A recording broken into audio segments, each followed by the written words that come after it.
अच्छी लगी तो चैनल को सब्सक्राइब करें और स्टोरी को लाइक व कमेंट करें और शेयर करो।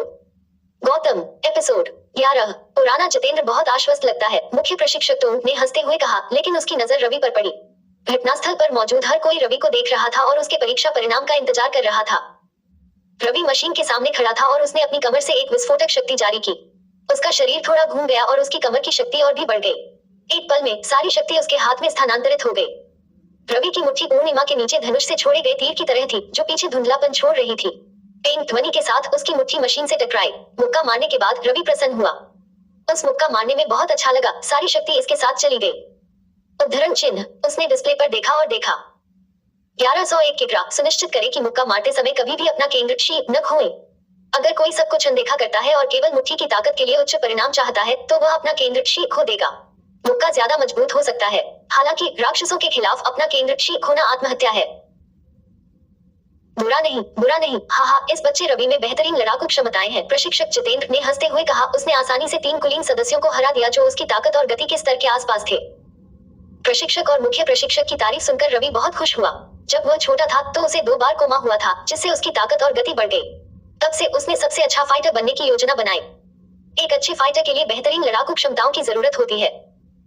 अपनी किशोरावस्था के दिनों में, भले ही वह तब डोजो ऑफ लिमिट्स में शामिल नहीं हुआ था, उसने मार्शल आर्ट की कुछ बुनियादी बातों को देखा और अनुभव हासिल करने के लिए घर पर अकेले प्रशिक्षण लिया। यही कारण है कि उसकी लड़ाकू क्षमताएं इतनी बढ़िया हैं। एक बढ़िया बीन स्प्राउट, हाँ पास। मुख्य प्रशिक्षक टोंग ने बेतरतीब ढंग से एक और आईडी उठाई और इसे स्कैन किया। अगला, मोनू। रवि वापस उस स्थान पर चले गए जहां परीक्षार्थियों को रहना था। बुरा नहीं है, रवि, योगी हंसे। रवि मुस्कुराए। उन सभी 8 ने जल्दी से शक्ति परीक्षण पूरा कर लिया और केवल एक असफल रहा और उसे अयोग्य घोषित कर दिया गया। उसकी मुट्ठी की ताकत केवल 892 किलोग्राम थी, जो करीब थी लेकिन काफी अच्छी नहीं थी। इसलिए अगले परीक्षण, गति परीक्षण के लिए केवल 7 लोग बचे थे। मुख्य प्रशिक्षक टोंग गति परीक्षक की ओर चले गए और स्विच चालू कर दिया। एक एक करके उल्टे क्रम में। पहले योगी, मुख्य प्रशिक्षक टोंग ने आदेश दिया। योगी अपनी ताकत का परीक्षण करने वाला अंतिम व्यक्ति था, इसलिए वह अपनी गति का परीक्षण करने वाला पहला व्यक्ति होगा। योगी ने गहरी सांस ली। उन्होंने संभावित फाइटर परीक्षा लगभग 10 बार दी और हर बार स्पीड टेस्ट में फेल हो गए। भाई योगी, आप कर सकते हैं, रवि ने योगी के कंधे को थपथपाया। मुझे देखो, योगी ने अपनी सांस को समायोजित किया और ट्रैक पर दौड़ पड़ा।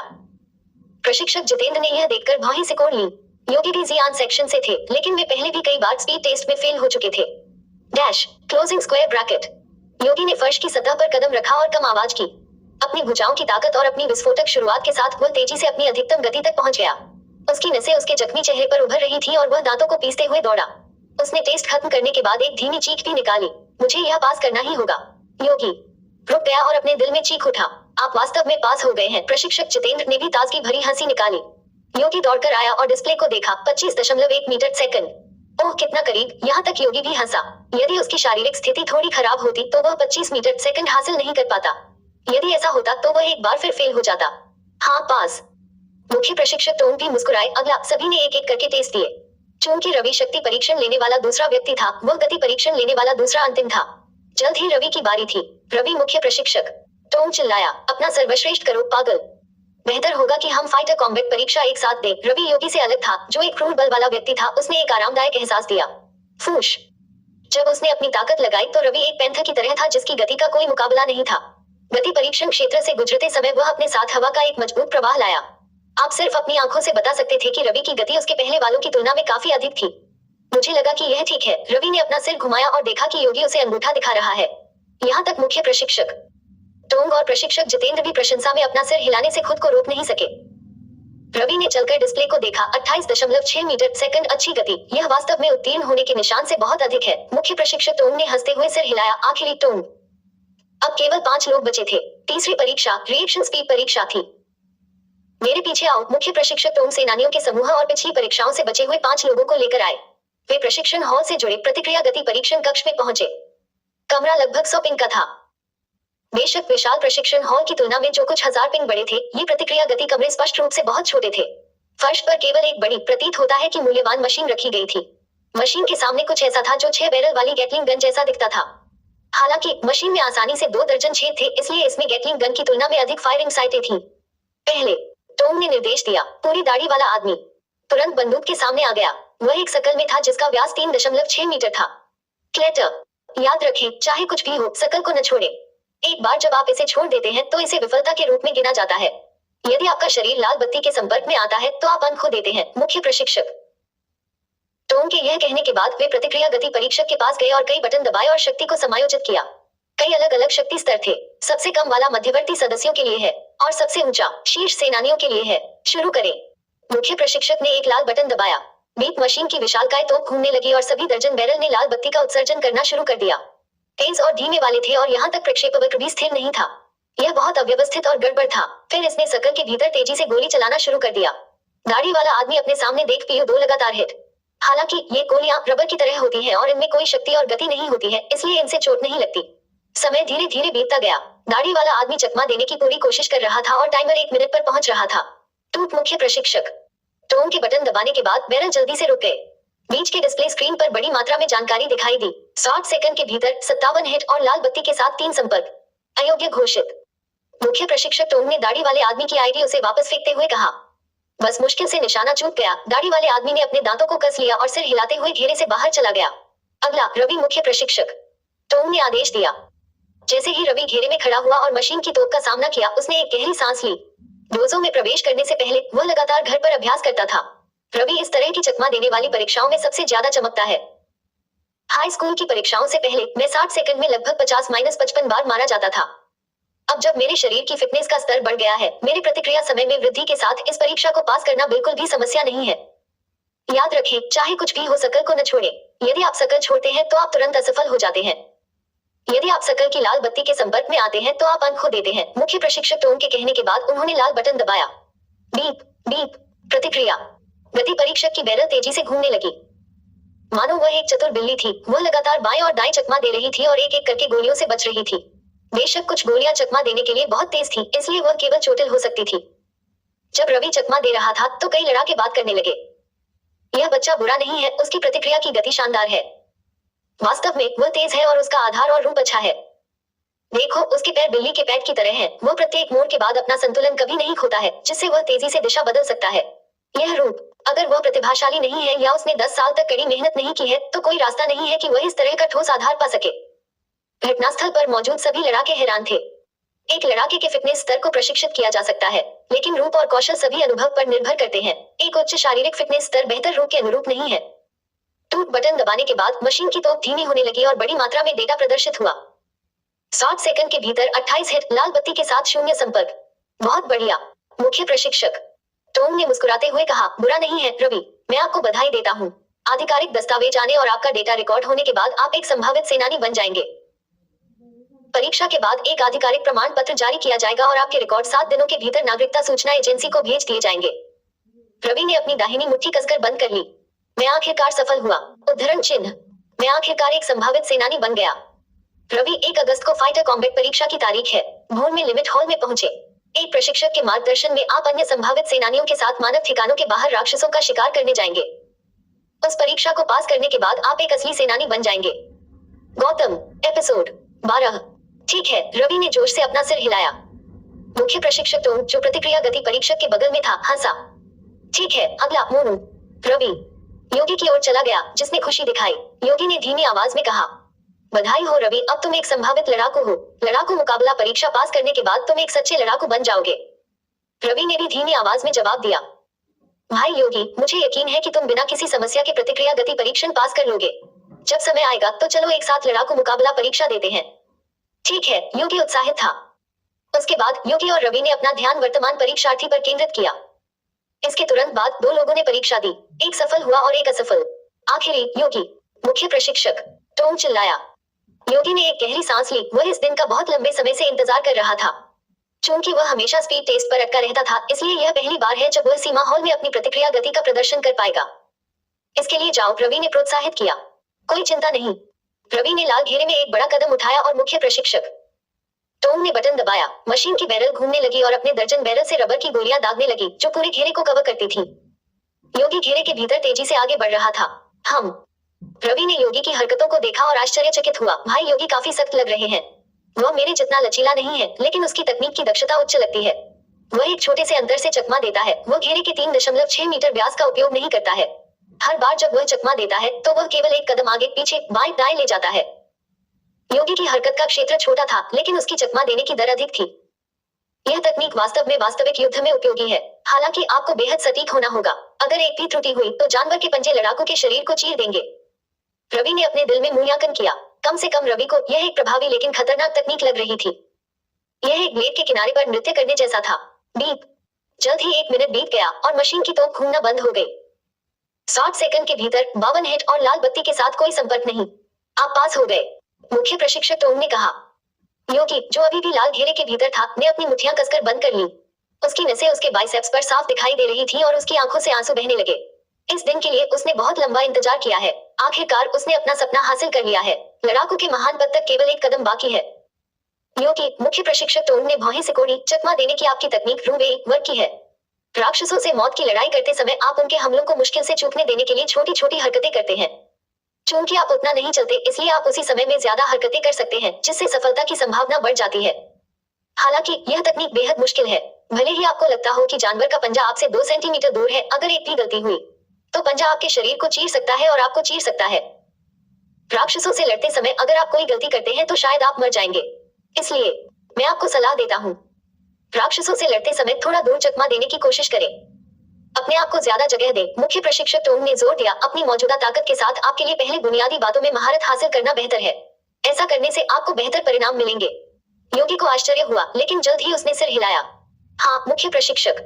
योगी, मुख्य प्रशिक्षक को ले लो। प्रशिक्षक के शब्दों को दिल से लगा लो। अपने मार्शल आर्ट के तरीके में लालची विचारों से बचे। रू वे वर्क बहुत शक्तिशाली है, लेकिन अगर आपके पास उन्हें करने की ताकत नहीं है तो कोई फायदा नहीं होगा। यदि आप उन्हें जबरदस्ती करने की कोशिश करते हैं तो आप दूसरों के हंसने के लिए एकमात्र नकलची बन जाएंगे। प्रशिक्षक जितेंद्र ने उसे गंभीरता से कहा। मुख्य प्रशिक्षक टोंग हंसे। ठीक है, 3 परीक्षार्थी इस बार की संभावित लड़ाकू परीक्षा में पास हुए हैं। रवि, मोनू और योगी है। रवि, योगी और मोनू अपनी खुशी और प्रसन्नता को दबा रहे थे। अगर यह आसपास के वरिष्ठ सेनानियों के लिए नहीं होता तो वे शायद अब तक खुशी से चिल्ला रहे होते। हर कोई, आपका अगला कार्य लड़ाकू परीक्षा अनुबंध पर हस्ताक्षर करना है। आओ ऐसे करो जैसा कि उन्होंने कहा। मुख्य प्रशिक्षक टोंग ने एक काले लबादे में एक चांदी के बालों वाले आदमी की ओर देखा और हंसे। आपको इतनी देर तक इंतजार कराने के लिए क्षमा करें कप्तान। मुझे खेद है, चलो चलते हैं। कप्तान। रवि और अन्य 2 चौंक गए। मुख्य प्रशिक्षक दिल्ली शहर के सीमा हॉल का प्रमुख था और उसके पास बहुत अधिक अधिकार थे। अगर वह कप्तान कहता है तो पृथ्वी पर वह काले लबादे में चांदी के बालों वाला आदमी कौन होगा? चांदी के बालों वाले आदमी ने रवि और उसके समूह को स्कैन किया। एक पल के लिए रवि को लगा जैसे चांदी के बालों वाले आदमी की आंखें अनंत अंतरिक्ष की तरह थीं और अचानक उसे अंदर खींचा जा रहा था। वह कांप उठा और होश में आया। आखिर अभी क्या हुआ? रवि को जल्द ही पता चला कि योगी और मोनू जो उसके बगल में थे, उनके चेहरे पर बहुत सुस्त भाव थे। कितना भयानक, बस एक नजर और इसने हमें पूरी तरह से गड़बड़ कर दिया। रवि अंदर से चौंक गया। यह शक्ति बहुत भयानक थी। अगर 2 लोग लड़ रहे थे तो प्रतिद्वंद्वी की नजर लड़ाई शुरू होने से पहले ही आपकी चेतना को प्रभावित कर सकती है। जब तक आप अपने आप को संभाल पाते हैं तब तक आपका प्रतिद्वंद्वी आपके दिल में छुरा घोंप चुका होगा। चांदी के बालों वाला आदमी मुस्कुराया और आश्चर्य से रवि को देखा। बच्चे, बढ़िया प्रतिभा, कड़ी मेहनत करो। चांदी के बालों वाला आदमी यह कहते हुए थोड़ा मुस्कुराया। हाँ, बढ़िया इच्छा शक्ति भी। फिर मुख्य प्रशिक्षक टोंग ने संतुष्टि में सिर हिलाया। मुख्य प्रशिक्षक टोंग और चांदी के बालों वाला आदमी तुरंत चले गए। क्या अभी क्या हुआ? उद्धरण चिन्ह। मुझे क्या हुआ? उद्धरण चिन्ह। योगी और मोनू को अभी होश आया। जैसे ही उन्हें अभी हुई घटनाओं की याद आई, वे ठंडे पसीने में डूब गए। चाहे वह योगी, मोनू या रवि हो, उन्होंने कभी भी उस सफेद बालों वाले आदमी जितना डरावना व्यक्ति नहीं देखा। यह सफेद बालों वाला आदमी पूरे समय हमें देख रहा है। हालांकि अब तक मैंने उसकी उपस्थिति पर बिल्कुल भी ध्यान नहीं दिया है। रवि आश्चर्यचकित था। बिना किसी आवाज के ऐसा लग रहा था जैसे वह कभी अस्तित्व में ही नहीं था। कमाल है, नहीं रुको।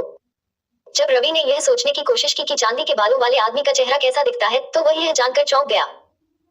उसे केवल वे आंखें याद थीं जो उसे मंत्रमुग्ध कर रही थीं और उसका चेहरा बिल्कुल भी याद नहीं आ रहा था। तुम तीनों यहाँ आओ। प्रशिक्षक जितेंद्र और उसके साथ के लड़ाके तीनों को देखकर मुस्कुराए। प्रशिक्षण हॉल में आओ। वे प्रतिक्रिया गति परीक्षण कक्ष से बाहर निकले और बड़े प्रशिक्षण हॉल में प्रवेश किया। ये युद्ध परीक्षा के लिए अनुबंध है। एक मोटे अनुभवी लड़ाके ने हॉल के कोने से 3 अनुबंध निकाले। एक बार जब आप लड़ाकू युद्ध परीक्षा में शामिल हो जाते हैं तो डोजो ऑफ लिमिट्स आपकी मृत्यु की कोई जिम्मेदारी नहीं लेता है। बेशक लड़ाकू युद्ध परीक्षा में मृत्यु दर बहुत कम है। रवि, मोनू और योगी ने अनुबंध स्वीकार कर लिया और इसकी सामग्री को पलट दिया। मृत्यु दर कम है, लेकिन चोट की दर नहीं है, एक गंजे क्रूर व्यक्ति ने गहराई से कहा। लड़ाकू युद्ध परीक्षा में आप राक्षसों से मौत तक लड़ रहे हैं। बेशक यह शिकार का सबसे बुनियादी प्रकार है। जब आप भविष्य में राक्षसों का शिकार करने के लिए व्यक्तिगत रूप से खतरे वाले क्षेत्रों में जाते हैं तो खतरे लड़ाकू परीक्षा की तुलना में कहीं अधिक भयानक होंगे। यदि आप इस चरण को भी पास नहीं कर सकते हैं तो आपको लड़ाकू बनने का कोई अधिकार नहीं है। रवि, योगी और मोनू ने एक दूसरे को देखा। अनुबंध सरल है। इसका मुख्य बिंदु यह है कि यदि परीक्षा में कोई मृत्यु होती है तो डोजो ऑफ लिमिट्स कोई जिम्मेदारी नहीं लेता है। तीनों ने बिना किसी हिचकिचाहट के तुरंत अपने नाम दस्तावेजों पर हस्ताक्षर कर दिए। ठीक है। प्रशिक्षक जितेंद्र, जो उनके बगल में था, मुस्कुराया। अच्छा, आज 1 जुलाई है, इसलिए वास्तविक परीक्षा तक एक और महीना है। इस महीने में आपको उचित तैयारी करनी चाहिए। ओह हाँ। प्रशिक्षक जितेंद्र उसके बगल में कीबोर्ड के पास गया और तेजी से कुछ बटन दबाए। जल्द ही प्रशिक्षण हॉल की दीवार पर एक बड़ी स्क्रीन प्रदर्शित हुई और एक लेख दिखाई दिया। इसे जेनेटिक एनर्जी तकनीक कहा जाता था। रवि ने अपनी सांस रोक ली। यही कारण है कि सेनानियों के शरीर इतने शक्तिशाली होते हैं। क्यों कुछ शीर्ष सेनानी मत स्पीड को पार कर सकते हैं? क्यों उनके चाकू मोटे स्टील को चीर सकते हैं? बेशक रवि और उनके समूह की ताकत के साथ वे महान सेनानियों के करीब भी नहीं हैं। सेनानी मजबूत क्यों हैं? क्योंकि वे आनुवंशिक ऊर्जा पर निर्भर हैं। जब मानवता ग्रैंड निर्माण काल आर वायरस से संक्रमित थी तो हमारे जीन वायरस से लड़ने के लिए विकसित होने लगे। प्रशिक्षक जितेंद्र मुस्कुराए। जब जीन एक निश्चित बिंदु तक विकसित होते हैं तो वे ब्रह्मांड की फीकी ऊर्जाओं को अवशोषित करने में सक्षम होते हैं। ऊर्जा आपके शरीर की हर कोशिका को घेर लेती है। इस प्रक्रिया के दौरान आपके जीन, हड्डियां, कोशिकाएं, रक्त, अंग और त्वचा सभी विकसित होते रहेंगे और मजबूत होते जाएंगे। उद्धरण चिन्ह। आपकी हड्डियां हीरे से दसियों से सैकड़ों गुना ज्यादा सख्त हो सकती हैं। आपके अंग इतने शक्तिशाली हो जाएंगे कि वे आधे घंटे या उससे ज्यादा समय तक पानी में अपनी सांस रोककर रख पाएंगे। उद्धरण चिन्ह, उद्धरण चिन्ह। यह सब उस ऊर्जा पर निर्भर करता है जिसे आप अवशोषित करते हैं और अपनी कोशिकाओं को उससे ढंक लेते हैं। यह आपकी शक्ति बन जाती है। दूसरे शब्दों में आनुवांशिक ऊर्जा। प्रशिक्षक जितेंद्र ने स्क्रीन पर लेख की ओर इशारा किया। यह आपके जीन को बढ़ाने की तकनीक है, मुशिन, जो आपकी आनुवंशिक ऊर्जा को प्रशिक्षित करने की एकमात्र तकनीक भी है। रवि ने तुरंत लेख को ध्यान से पढ़ना शुरू कर दिया। आनुवंशिक ऊर्जा, मानव जीन वृद्धि, विकास पर निर्भरता। तो यह ऐसा ही है। रवि ने इसे ध्यान से पढ़ने के बाद समझा। सामान्य लोग इसे प्रशिक्षित करने में सक्षम नहीं है क्योंकि उनके जीन उपयुक्त नहीं थे। जब आपकी मुट्ठी की ताकत 900 किलोग्राम तक पहुंच जाती है, आपकी गति 25 मीटर सेकंड तक पहुंच जाती है और आपकी प्रतिक्रिया की गति सभी संभावित लड़ाकों के लिए आवश्यक निशान को पार कर जाती है, तो आपके जीन प्रशिक्षण के लिए तैयार थे। 90% संभावित लड़ाके प्रशिक्षण शुरू करने में सक्षम हैं। आप लोग इस महीने में अपनी आनुवंशिक ऊर्जा को प्रशिक्षित करने की कोशिश करना शुरू कर सकते हैं। प्रशिक्षक जितेंद्र मुस्कुराए। और सबसे मूल्यवान, दाओ यांग तकनीक आपको केवल एक लड़ाकू बनने के बाद ही उपलब्ध होगी। पृथ्वी पर अपनी आनुवंशिक ऊर्जा को प्रशिक्षित करने का केवल एक ही तरीका था। हालांकि लाखों दाओ यिन तकनीकें थीं। दाओ यिन तकनीकों में प्रशिक्षण से आनुवंशिक ऊर्जा प्रशिक्षण की गति 10 गुना बढ़ सकती है। यही कारण है कि दाओ यिन तकनीकों को सभी शक्तियों द्वारा महत्व दिया जाता है। गौतम। एपिसोड 13। प्रशिक्षक। मोनू मदद नहीं कर सके लेकिन पूछने लगे। मैंने सुना है कि दाओ यिन तकनीक कितनी बढ़िया है, लेकिन वास्तव में वे कितनी बढ़िया है? यह आनुवंशिक ऊर्जा प्रशिक्षण की प्रक्रिया को कैसे बढ़ा सकती है? उद्धरण चिन्ह। इस समय भूरे बालों वाले एक मध्यम आयु वर्ग के व्यक्ति ने कहा। मोनू, मैं इसे आपको इस तरह से बताऊंगा। उदाहरण के लिए, यदि आप दाओ यिन तकनीक नहीं सीखते हैं और केवल मुशिन तकनीकों का हमेशा उपयोग करते हैं तो आपकी कोशिकाएं दिन में 5 मिनट के प्रशिक्षण के बाद ऊर्जा से भर जाएंगी। आपकी कोशिकाएं अधिक ऊर्जा को अवशोषित नहीं कर पाएंगी। उद्धरण चिन्ह। हालांकि दाओ यिन तकनीकों का उपयोग करके आपकी कोशिकाओं की क्षमता बढ़ जाएगी। इस तरह आप 8 मिनट, शायद 10 मिनट और शायद 1 घंटे तक भी अभ्यास कर सकते हैं। इस मध्यम आयु वर्ग के व्यक्ति ने रवि के समूह की ओर देखा। क्या अब आप लोग समझ गए हैं? उद्धरण चिन्ह। यह सुनने के बाद रवि को अचानक एहसास हुआ। दाओ यिन तकनीकें हर कोशिका की भूख को बढ़ाती हैं। रवि ने खुद से सोचा। ब्रह्मांड की फीकी ऊर्जा को अवशोषित करने वाली कोशिकाएं और उन्हें आनुवंशिक ऊर्जा में बदलना ठीक वैसा ही है जैसे मनुष्य को भोजन की जरूरत होती है। अगर कोई व्यक्ति केवल 3 बार भोजन कर सकता है तो दाओ यिन तकनीकें उसे 5 या 10 बार भोजन करवा सकती हैं। जितेंद्र मुस्कुराया। यदि आप दाओ यिन तकनीकों में प्रशिक्षण नहीं लेते हैं तो मान लें कि आपकी कोशिकाएं जितनी ऊर्जा अवशोषित कर सकती हैं, वह एक इकाई है। एक बार जब आप दाओ यिन तकनीकों में प्रशिक्षण लेना शुरू करते हैं तो आपकी कोशिकाएं जितनी ऊर्जा अवशोषित कर सकती हैं, वो 2 इकाई, 3 इकाई या शायद उससे भी अधिक हो सकती है। दूसरे शब्दों में, आपका 1 साल का प्रशिक्षण किसी दूसरे व्यक्ति के 10 साल के प्रशिक्षण को पार कर सकता है। यह दाओ यिन तकनीकों का आकर्षण है। घटनास्थल पर मौजूद हर योद्धा ने दाओ यिन तकनीकों के बारे में बात की क्योंकि उनमें से प्रत्येक के पास स्पष्ट रूप से इस विषय पर कहने के लिए बहुत कुछ था। दाओ यिन तकनीकों के बारे में सबसे मजबूत सेनानी, सभी डोजो ऑफ लिमिट्स के नेता होंग ने 9 प्रकार की दाओ यिन तकनीकों का निर्माण किया। यदि आप मेरी डोजो ऑफ लिमिट्स में शामिल होते हैं और डोजो में पर्याप्त योगदान देते हैं तो आपको इन शीर्ष श्रेणी की दाओ यिन तकनीकों को सीखने का मौका मिल सकता है। सभी सेनानियों ने हंसते हुए रवि और उनके समूह को लुभाया। पृथ्वी पर सभी महान शक्तियां अपने देश में अधिक सेनानियों की उम्मीद करती हैं। प्रशिक्षक रवि अचानक बोल पड़े। प्रशिक्षक जितेंद्र ने रवि की ओर देखते हुए हंसते हुए कहा, समस्या क्या है? उद्धरण चिन्ह। प्रशिक्षक चांदी के बालों वाले आदमी के बारे में जो अभी मुख्य प्रशिक्षक के साथ बाहर चला गया है। वह सिर्फ एक नजर से सभी प्रकार के प्रतिरोध को कैसे रोक सकता है? इस सेनानी के पास किस तरह की शक्ति है? बच्चे, वह व्यक्ति जो मुख्य प्रशिक्षक के साथ बाहर गया था, वह एक आत्मा पाठक है।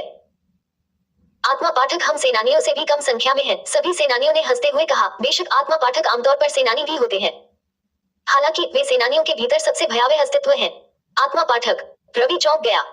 रवि ने आधुनिक इंटरनेट की बदौलत उनके बारे में परिचय पढ़ा था। उन सभी ने कहा कि आत्मा पाठक सेनानियों के भीतर एक विशेष अस्तित्व है और एक बहुत ही भयानक अस्तित्व भी है। हालांकि इंटरनेट ने विशेष रूप से यह नहीं बताया कि वे वास्तव में कितने भयानक थे। भविष्य में जब आप एक सेनानी बनेंगे तो आपको आत्मा पाठकों के बारे में पता चलेगा। प्रशिक्षक जितेंद्र ने हंसते हुए कहा, ठीक है, आज की संभावित सेनानी परीक्षा समाप्त हो गई है। आप तीनों भी घर लौट सकते हैं। हाँ, सुनिश्चित करें कि आप अपने अनुबंधों पर मुहर लगाएं और अपने दस्तावेज सौंप दें। हम कुछ दिनों में आपसे संपर्क करेंगे। ठीक है, अब आप लोग जा सकते हैं। हाँ प्रशिक्षक। रवि, योगी और मोनू मुड़े और प्रशिक्षण हॉल से बाहर चले गए। जब सेक्टर से बाहर निकल रहे थे तो बंदूकधारी गार्डों ने उन्हें एस्कॉर्ट किया और ध्यान से देखा। विंग सेक्टर का प्रवेश द्वार। रवि, योगी और मोनू सभी खिलखिलाकर मुस्कुरा रहे थे। मेरा नाम मोनू है और मैं भारत की शीर्ष सैन्य अकादमी से हूँ। मेरा परिवार दिल्ली शहर में रहता है, इसलिए मैंने गर्मी की छुट्टियों में परीक्षा देने का यह मौका लिया। मोनू ने हाथ मिलाने के लिए रवि और योगी दोनों की ओर हाथ बढ़ाया। मुझे आप दोनों से मिलकर खुशी हुई। जितेंद्र की शीर्ष सैन्य अकादमी। रवि वहां जाने की योजना बना रहा था। रवि हंसा। मेरा नाम रवि है और वह योगी है। हम दोनों जियान क्षेत्र के डोजो ऑफ लिमिट्स से हैं। रवि भाई का भविष्य निश्चित रूप से असीम है। सैन्य अकादमी में हमारे कुलीन वर्ग में भी बहुत से लोग लड़ाकू नहीं बनते। मोनू ने खुशी खुशी दोस्त बनाए। रवि के इतनी कम उम्र में एक संभावित लड़ाकू बनने के लिए वह दोस्त बनने से और भी अधिक खुश था। रवि भविष्य में एक सुपर महत्वपूर्ण व्यक्ति बन सकता है। योगी ने हंसते हुए कहा, चलो इतना नहीं कहते हैं। हम सभी का एक ही दिन एक ही जगह पर परीक्षा पास करना भाग्य का खेल होना चाहिए। आज का दिन अच्छा है। चलो दिल खोलकर खाने और खुशी से बातें करने के लिए कोई रेस्तरां खोजते हैं। ठीक है, मोनू ने मुस्कुराते हुए स्वीकार किया। चलो चलते हैं। रवि भी हंसे। रवि ने आज थोड़ी शराब पी ली थी और मेट्रो में अपने परिवार को खुशखबरी सुनाने के लिए इंतजार कर रहा था। हालांकि मेट्रो में बहुत सारे लोग थे। उसे डर था कि अगर उसने संभावित लड़ाकू परीक्षा पास कर लिया शब्द बोले तो वह एक दृश्य पैदा कर देगा। ठीक है, मेट्रो से बाहर निकलने के बाद कॉल करने में बहुत देर नहीं होगी। Dot dot dot. Delhi road station तक एक मेट्रो लाइन लेने के बाद दिल्ली रोड स्टेशन की 11 लाइन तक पहुंचने के लिए एक लंबा पैदल रास्ता तय करना होगा। मैं अभी पिताजी, माँ और भाई को बताऊंगा। रवि अब तक उत्साहित था। भावी लड़ाकू। उसका परिवार इतने सालों से बहुत करीब है और काम कर रहा है। वह इतने सालों से काम कर रहा है और आखिरकार कुछ उपलब्धि है। जैसे ही वह दिल्ली रोड स्टेशन के फुटपाथ पर खड़ा था, रवि ने अपना सेल फोन निकाला। Beep beep. सेल फोन पर उसके भाई की आवाज थी। रवि हंसे और कहा, यह मैं हूँ। बेशक, क्या आप यह भी नहीं जानते कि आपका भाई कैसा व्यक्ति है? बेशक, मैं पास हो गया। हाँ हाँ हाँ हाँ, ठीक है। रवि ने अपना सेल फोन पकड़ा और खुशी से कहा, हम क्या माँ घर पर हैं? ठीक है, माँ को फोन लेने दो। नमस्ते माँ, यह मैं हूँ। रवि खुशी से फूट पड़ा। जैसे ही उसने सेल फोन पर अपनी माँ की खुशी से उत्साहित आवाज सुनी, रवि की आंखों के किनारे नम होने लगे, क्योंकि उसने इस दिन के लिए बहुत लंबे समय तक काम किया था। माँ, आपने पहले ही 3 बार पूछा है। मैं वास्तव में परीक्षा में पास हो गया। फॉर्म कुछ दिनों में घर आ जाएंगे। मैंने पहले ही खा लिया। ठीक है, मुझे पता है। फोन रखने के बाद रवि मुस्कुराने के अलावा कुछ नहीं कर सका। खुशी, संतुष्टि। क्या बचपन से रवि की कड़वी ट्रेनिंग इस दिन के लिए नहीं थी? रवि ने अपनी सांसों को ठीक किया और खुद को शांत किया, वरना वह अपने पिता के सेल फोन पर कॉल नहीं कर पाता।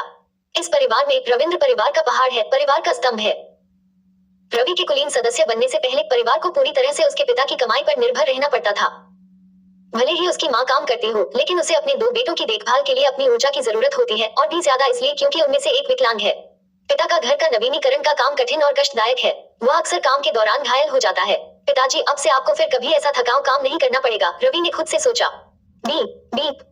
जब रवि अपने पिता के जवाब का इंतजार कर रहा था तो सेल फोन से आवाज आई। गौतम, एपिसोड 14। हम कोई जवाब कैसे नहीं है? अभी लगभग 12 बज रहे हैं, इसलिए यह दोपहर के भोजन का समय होना चाहिए। मेरे पिताजी और अन्य लोग अभी रिमॉडलिंग कर रहे हैं और वे आमतौर पर दोपहर के दौरान ब्रेक लेते हैं, इसलिए उन्हें फोन का जवाब देने में सक्षम होना चाहिए। रवि ने अपने सेल फोन की स्क्रीन पर संदेह से देखा और cell phone location search function दबाया। फोन की स्क्रीन पर तुरंत दिल्ली शहर का नक्शा प्रदर्शित हुआ।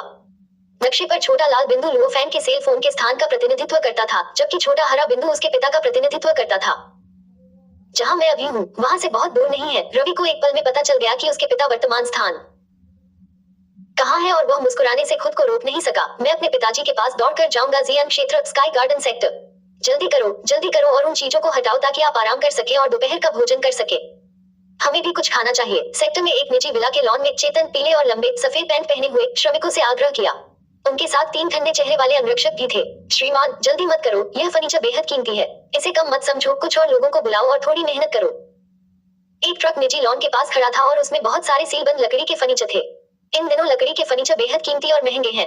वे एक विलासिता की वस्तु है जो कुछ ही लोगों के पास होती है, क्योंकि सभी इंसान शहरों में रहते हैं। इन दिनों ज्यादातर लोगों के फर्नीचर प्लास्टिक से बने होते हैं, जबकि कुछ अच्छे फर्नीचर कांच से बने होते हैं। एक सामान्य परिवार लकड़ी के उत्पादों का खर्च नहीं उठा पाएगा। सावधान रहें, रीमॉडलिंग कंपनी के श्रमिकों ने भारी फर्नीचर को ट्रक से सावधानी पूर्वक जमीन पर रखा। उसके बाद 3 श्रमिक सावधानी पूर्वक फर्नीचर को लॉन में ले जाएंगे। सावधान रहें, चेतन ने भौहें सिकोड़ते हुए याद दिलाया, यह असली उच्च गुणवत्ता वाली लकड़ी से बना फर्नीचर है। यदि आप इसे तोड़ते हैं तो आप निश्चित रूप से अपने मालिक से परेशानी में पड़ जाएंगे। HU तीनों श्रमिकों ने सावधानी पूर्वक फर्नीचर को हटाया। फर्नीचर बेहद कीमती और भारी था, लगभग 1000 किलो। इन 3 श्रमिकों के लिए इसे ले जाना थोड़ा कम मत था। थोड़ी देर रुको और आराम करो, बाद में इसे एक सांस में घर के अंदर ले जाना। सामने उठा रहे मजदूर ने आदेश दिया, इसे अभी यहीं रख दो। धीरे धीरे हल्के से तीनों मजदूरों ने धीरे धीरे फर्नीचर को लॉन पर रखा। ऐसा करने के बाद ही वे अपनी पीठ सीधी कर पाए और अच्छी हवा में सांस ले पाए। बूढ़े रविंद्र, ऐसा करने के बाद मुझे पहले ही भूख लगी है। एक लंबा मजदूर अपने शरीर को तानने लगा। इसे और 2 और फर्नीचर को ले जाने के बाद हमारा काम पूरा हो जाएगा। उसके बाद हम सब एक साथ खाना खा सकते हैं। रविंद्र ने हंसते हुए 2 अन्य मजदूरों को देखा। उसने अपनी कमीज से अपना पसीना पोंछा। यह जून का महीना था और लगभग दोपहर के 1 बजे थे, इसलिए यह दिन का सबसे गर्म समय था। उन तीनों के लिए 1000 किलो वजनी फर्नीचर का एक मूल्यवान टुकड़ा ले जाना निश्चित रूप से कठिन है। ठीक है, रविंद्र फर्नीचर को पकड़ने के लिए नीचे झुका। दोस्तों, कड़ी मेहनत करो और इस फर्नीचर को अंदर ले जाओ। आओ, 1 2 3 ऊपर।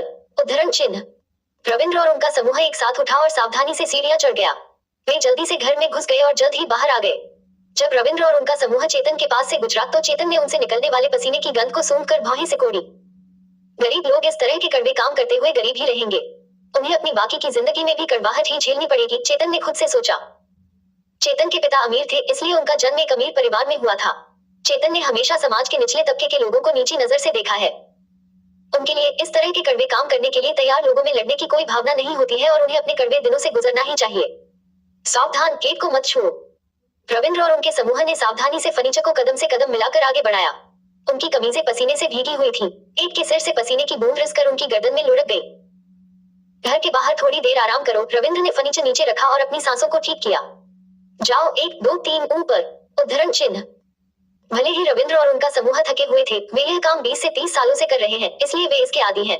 वे अपनी सीमाएं जानते हैं, इसलिए गलतियां शायद ही कभी होती हैं। इसके तुरंत बाद रविंद्र और उनका समूह फर्नीचर के अंतिम टुकड़े को स्थानांतरित करने के लिए चला गया।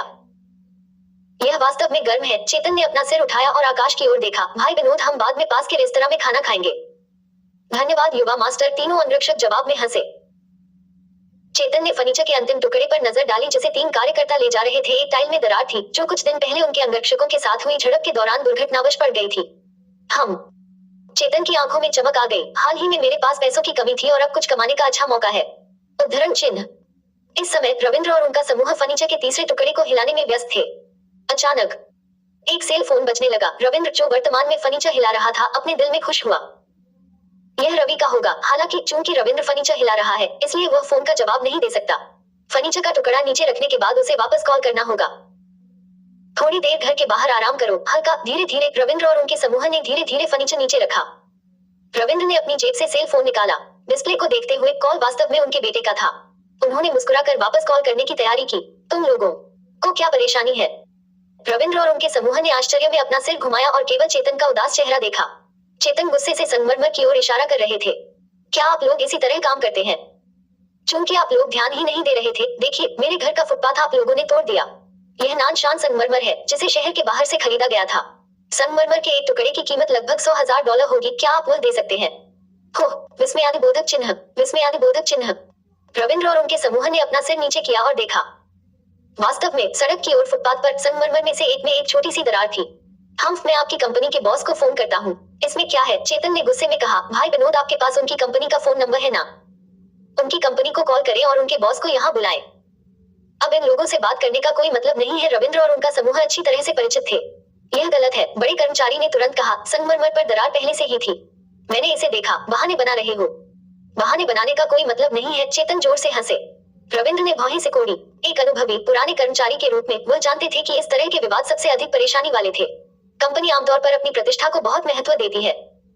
यदि उनकी प्रतिष्ठा को नुकसान पहुंचाया जाता है और कंपनी के पास यह साबित करने के लिए कोई सबूत नहीं है कि उनके श्रमिकों ने दरार नहीं बनाई है, तो आमतौर पर कंपनी केवल नुकसान की भरपाई कर सकती है। यदि कंपनी पैसे का भुगतान करती है तो पैसा जिम्मेदार 3 श्रमिकों के वेतन से काटा जाएगा। चलो पहले फर्नीचर अंदर ले आते हैं और फिर बात करते हैं, रविंद्र ने फर्नीचर उठाने के लिए जाते हुए कहा। फर्नीचर ले जाएं। चेतन आगे बढ़े और रवि को धक्का दिया और तीनों कर्मचारियों को उपदेश देना शुरू कर दिया। चालबाजी मत करो। संगमरमर पर रखा फर्नीचर इसका सबूत है। तुम फर्नीचर को अंदर ले जाना चाहते हो और फिर मूर्ख बनना चाहते हो। मैंने हमेशा ऐसी छोटी मोटी चालें देखी हैं। अपने मालिक के आने का इंतजार करो और फिर बात करो। बूढ़े लोग, बूढ़े रविंद्र। अन्य 2 सहकर्मी रविंद्र की मदद करने के लिए आगे बढ़े। कोई बात नहीं, रवि ने उसके कंधे को झटक दिया। तुम लोग लोगों को कैसे धक्का दे सकते हो? हमें यह भी यकीन नहीं है कि हमने संगमरमर तोड़ा है। धक्का देने का क्या मतलब है? अन्य 2 सहकर्मी तुरंत गुस्से में भड़क गए और बोले, इस तरह के काम करने वाले लोग किसी चीज से नहीं डरते। अगर वे नाराज हो गए तो लड़ाई हो जाएगी। भले ही वे पुलिस द्वारा जेल में बंद हो जाएं, लेकिन उन्हें केवल पैसा चाहिए, अपनी जान नहीं। इसलिए पुलिस भी उनसे निपट नहीं सकती और आखिरकार उन्हें रिहा कर देगी। मेरे साथ बहस करने की कोशिश मत करो। चेतन के दोनों पैर बिजली की तरह थे और उन्होंने दोनों श्रमिकों के पेट पर लात मारी। कू कू क्लोजिंग स्क्वायर ब्रैकेट। दोनों सहकर्मी उड़कर जमीन पर गिर पड़े। आप नहीं जानते कि आप किससे बहस कर रहे हैं। चेतन ने ठंडी हंसी हंस दी। जियांग क्षेत्र में उनके झांग परिवार के कई संपर्क थे। अगर वह कुछ नियमित श्रमिकों की पिटाई भी कर दे तो भी कुछ नहीं होगा। बूढ़े तियान, बड़े बंदर, क्या आप ठीक हैं? रविंद्र भी घबरा रहे थे। उद्धरण चिन्ह। युवक, आप ऐसा कैसे कर सकते हैं? रविंद्र ने गुस्से में कहा। झांग हाव बाई ने रविंद्र के पसीने की गंध के बाद भौहें सिकोड़ी और हाथ हिलाया। भाई विनोद, आप लोग उन्हें सबक सिखाइए ताकि वे शांत हो जाएं। ठीक है। चेतन ने अपना हाथ लहराया और तीनों अंगरक्षक तुरंत तीनों श्रमिकों को पीटने के लिए चले गए, जबकि चेतन ने फोन रखा। हाँ, मैं स्काई गार्डन से हूँ। अपने चेयरमैन हो को फोन लेने दे। चेयरमैन हो, आपने आज जो 3 श्रमिक भेजे हैं उनमें क्या समस्या है? वे लापरवाह हैं और उन्होंने मेरे लॉन के संगमरमर के फुटपाथ को तोड़ दिया है। जल्दी करो और लोगों को भेजकर इसे सुलझाओ। अगर आप इसे नहीं सुलझा पाए तो किसी पैसे की उम्मीद मत करना। जबकि बातचीत अभी भी चल रही थी, रुको। लॉन के बाहर से एक गुस्से वाली आवाज आई। इस समय रविंद्र और उनके सहकर्मी एक कोने में थे और उनके शरीर पर अंगरक्षकों के पैरों के निशान थे। हम तीनों अंगरक्षकों और चेतन ने अपना सिर घुमाया। रवि ने अपने पिता को देखा, पीठ के बल झुके हुए, पसीने से लथपथ और पैरों के निशानों से ढके हुए। रवि की आंखें तुरंत लाल हो गईं। उसके पिता को इतनी कठिन जिंदगी जीनी पड़ी थी और हमेशा उनकी उपेक्षा की जाती थी, और आज उनके साथ कुछ ऐसा ही हुआ। अंगरक्षकों में से एक जो छोटा और मोटा था, उसने कदम बढ़ाते हुए ठहाका लगाया, रास्ते से हट जाओ। विस्मयादिबोधक चिन्ह, विस्मयादिबोधक चिन्ह।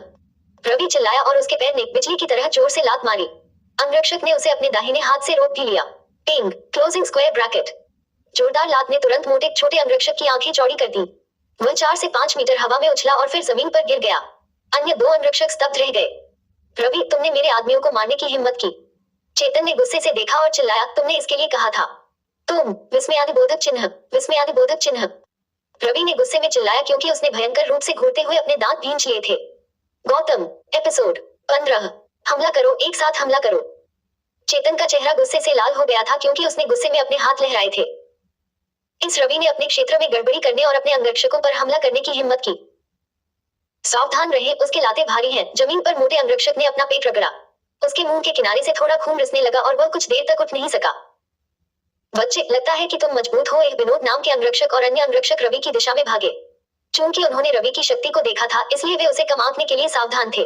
इस समय रवि अपने पिता के पास गया, लेकिन इससे पहले कि वह कुछ कह पाता, रविंद्र चिल्लाया, मैं ठीक हूँ, फैंग तुम्हारे पीछे। विस्मयादिबोधक चिन्ह। रवि ने अपनी आंख के कोने से बाहर देखा और तुरंत मुड़ गया।